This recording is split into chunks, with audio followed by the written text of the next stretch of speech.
Last case on the docket, HELSEL v. HELSEL. We didn't have a lawyer on that last one. That's OEW.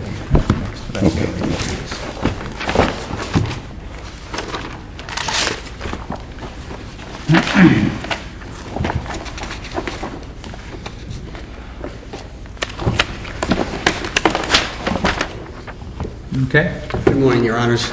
May it please the Court, Richard Feinberg for the appellant, former husband Steve HELSEL. This is a very narrow-issued appeal. These parties were married for approximately 18 years. It's a long-term marriage. Unfortunately, there is no record of the proceedings below. Trial counsel did not have a court reporter present. The case was tried by the Circuit Court in and for Brevard County in August of 2006. The former husband is appealing the trial court's award of alimony of $550 per month in this case. He is, because of the lack of a record, attacking the final judgment on its face. I want to address the Matthew case. It says a party can't complain on appeal about a lack of adequate findings in the final judgment unless they bring that to the trial court's attention by a motion for rehearing. Yes, sir.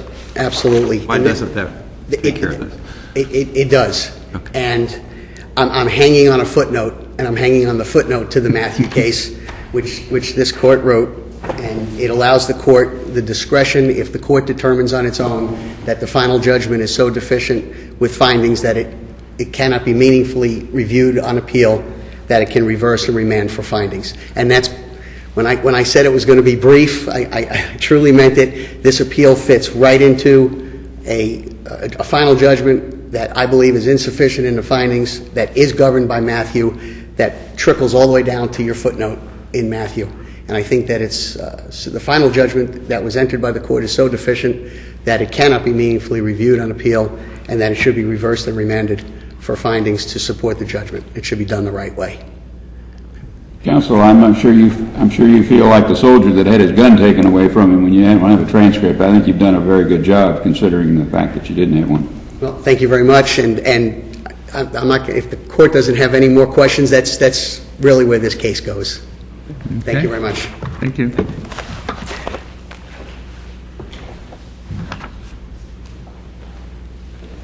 May it please the Court, my name is Maureen Matheson, and I represent the former wife. In addition to the Matthew case, our brief cited the first DCA cases of Lewis v. Lewis and Klett v. Klett, which held that in the absence of a transcript, the court won't review a case for findings of fact, because then the court can't perform the harmless error analysis. And in his reply brief, the former husband mentioned that the harmless error analysis statute doesn't apply to a case like this. Well, I hold that it does. This is a procedure to write findings of fact. It's not as opposed to a substantive matter. And certainly the first DCA felt that the harmless error analysis applies to this case.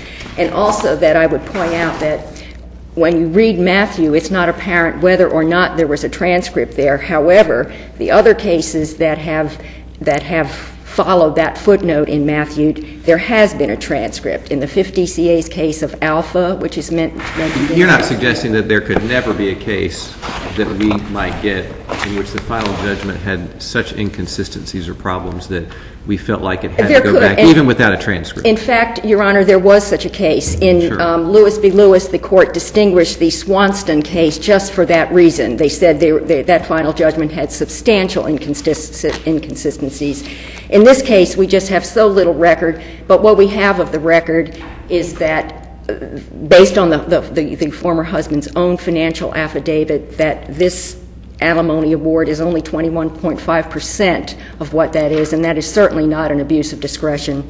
And to get back to what this court said in Matthew, the whole reason for bringing it to the trial court's attention is so that the trial judge can go back when everything is fresh in his mind.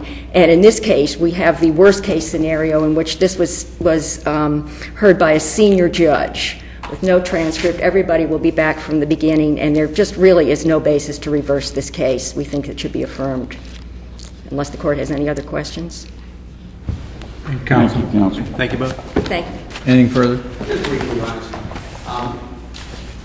To follow up on the question that Judge Lawson asked, if you look at 61082 and the findings that have to be made, there's no mention in the final judgment that was entered by the court about the former wife's mental condition, about her physical condition. There's no real discussion about the resources of either party other than the small amount of assets that were distributed by the court under equitable distribution.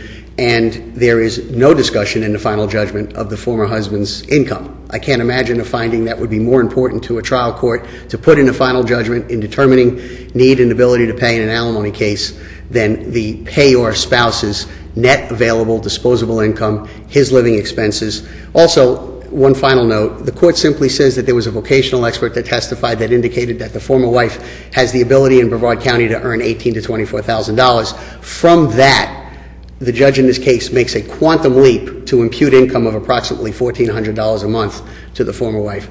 There's no discussion of how that was arrived at. There's no analysis of imputed income.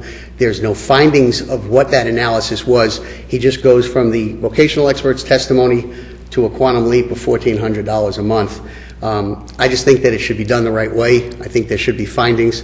And I agree with counsel, this is the worst case scenario, because if the court looks at my reply brief, I actually appealed the wrong final judgment to begin with. The one that I appealed was a conformed copy of a final judgment that I received from trial counsel. When I read counsel's answer brief and counsel indicated that I was representing matters to this court that were not in the court's final judgment, it then dawned on me to go to the court file, look at the final judgment in the court file, and lo and behold, there's a judgment signed by Judge Harry Stein, and the one that I have conformed is stamped Larry Johnston. We do have retired judges. I guess it's a necessary evil in Brevard County because of the caseload, but I wouldn't want the court to hold that against Mr. HELSEL if the court determines on its own under Matthew that this judgment is deficient enough that it cannot be meaningfully reviewed in an appellate capacity and send it back for findings. Thank you very much and have a pleasant day. Thank you, counsel. Thank you. Short meeting recess.